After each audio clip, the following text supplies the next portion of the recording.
In today's episode, we have a murder case where toes are discovered sticking out of the ground in the woods. It would reveal a vicious murder over a joke, where a gang would bury a body minus the hands. We look into how police cracked the case. A murder that may have never been uncovered.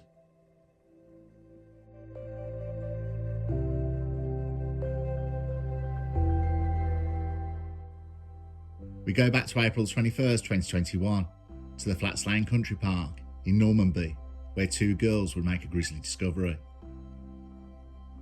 The Flats Lane Country Park is a beautiful landscape of 26 acres of parkland, farms, hills and woodland.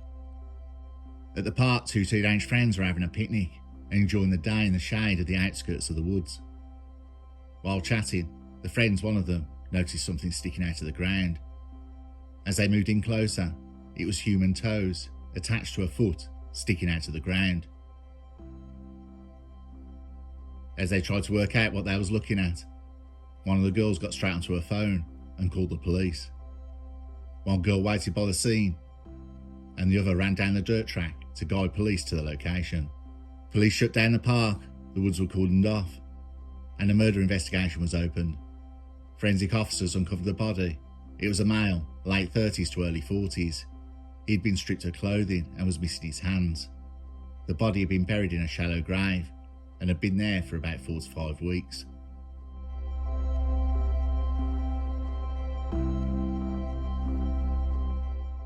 The unknown male had catastrophic injuries, similar to the force of being in a car crash.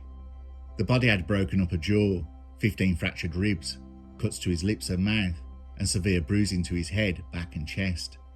The autopsy found it was likely he'd been repeatedly kicked and stamped on, and that the injuries to his neck may have been caused by pressure from the attacker's arm.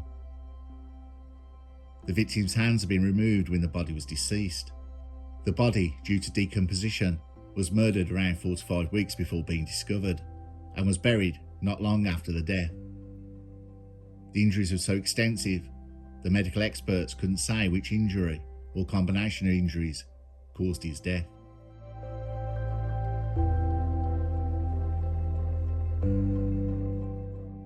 It was now established from the autopsy the approximate age, cause of death, and approximate time of burial. With no hands for fingerprints, identification proved a problem. But police had the approximate time of death, and they would start looking through the missing person lists, hoping that the victim was someone that's been reported. Police had a promising lead on the missing persons list that vanished around 4 to 5 weeks before. It was an exact match. The missing person had the same height and build of the victim. He was identified formally as Thomas Dembler, a Polish national living in the UK. Thomas Dembler had moved to the UK 20 years ago. He lived with his partner and their young child in Middlesbrough and had been reported missing by his family. He had been split from his family for about a year and started sleeping on people's sofas. He started to get his life back on track, moved into a new house. Friends and neighbours described how warm and friendly Thomas Dembler was. He would do anything for anybody.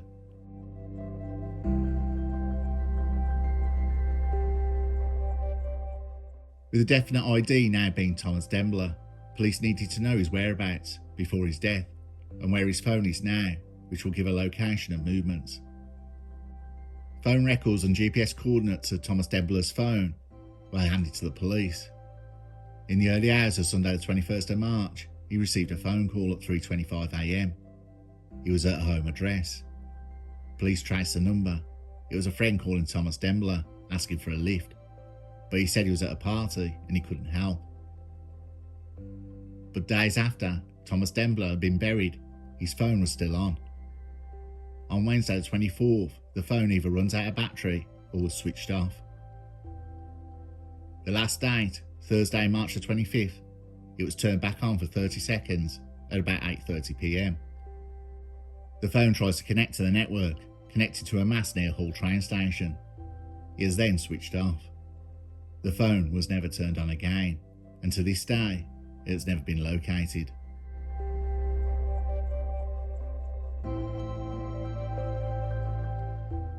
What police gained from the GPS info was that the phone was travelling in a car.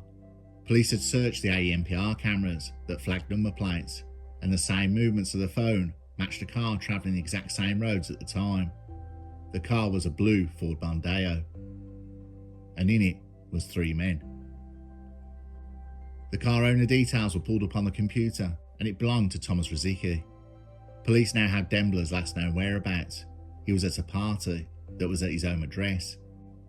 The last time they had was 3:25 AM on the 21st of March. He was still alive at his house share in Edward Street. After contacting Thomas Dembler's friends, Thomas Rosicky was identified as someone at the housewarming party and a person of interest. They established he was one of the last of the group at the party, with 4 others. Zbigniew Pawlowski, Rafał Szymanowski, his girlfriend Monika Stolarska, Adam Zawinski were all arrested in dawn raids after being questioned and establishing events, and all 5 were charged, ranging from murder to assisting.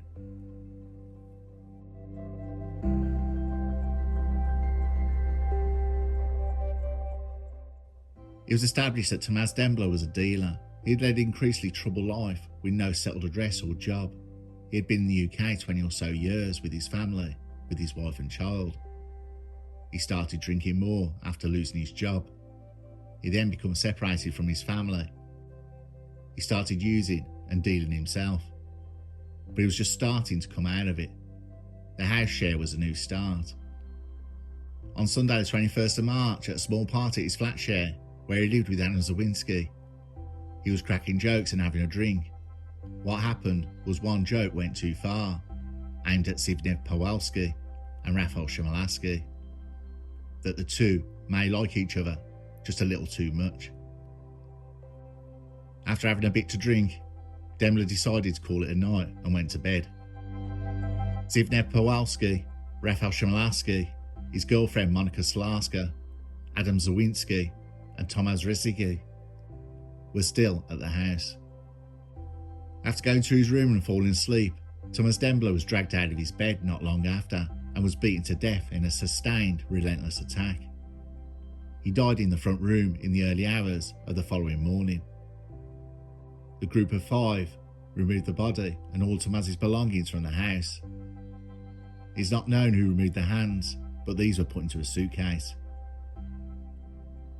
They cleaned up meticulously before their arrests. Within days, the body is buried in a place where it's a miracle it was ever found. The hands were never recovered. At 4:39 on Sunday, March 21st, the group made a daylight reconnaissance journey to Flats Lane Country Park. At 7:35, Monika Stolarska's black Mercedes is seen leaving Edward Street and heading to Flats Lane. Just after midday, March 22nd, Szymanowski's Mercedes is seen making the journey to Flats Lane. Then on March the 27th and 29th, Tomasz Rosicki's Ford Mondeo is captured on CCTV, making the journey to the country park. This journey is believed to be the one where Tomasz Dembler was buried. Tomasz Dembler's mobile phone was never found, but data suggests it was taken to Hull and disposed of. After the arrests, the house on Edward Street had little DNA samples. The house had been completely cleaned, sterilised, that any crime had ever happened there. A new carpet had also been fitted.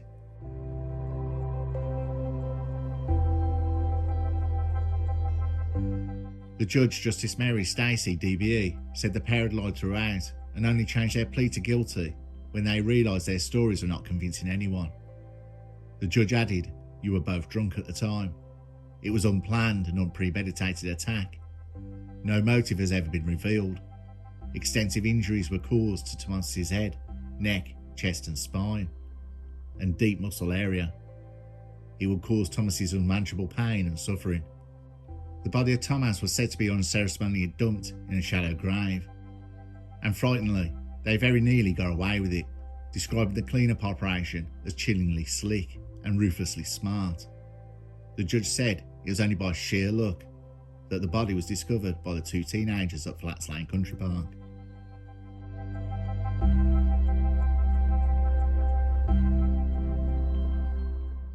Zbigniew Pawlowski was jailed for 16.5 years for murder. Rafał Szymanowski was was jailed for murder and was sentenced to 16.5 years.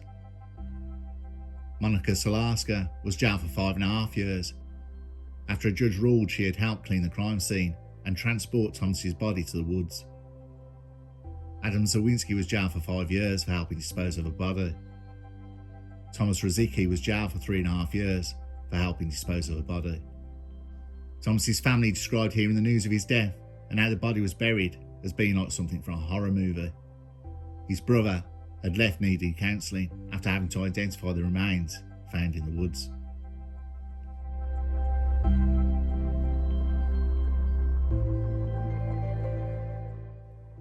This is a case where it has made few column spaces in the UK, but in Poland it was front page news. The murder happened for no apparent reason, but for a joke. Thomas had been brutally beaten by two people he thought were his friends. A very dark case, with no real motive, but the gang will have plenty of time to reflect on their combined sentence of 50 years.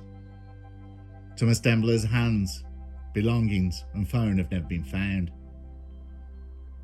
This is a case that really stood out to me, because if it wasn't for those friends in the woods on a picnic, spotting the toes sticking out of the ground revealed the body of Thomas Dembler. His killers would still have been free, and chances are Thomas Dembler's body would never have been discovered.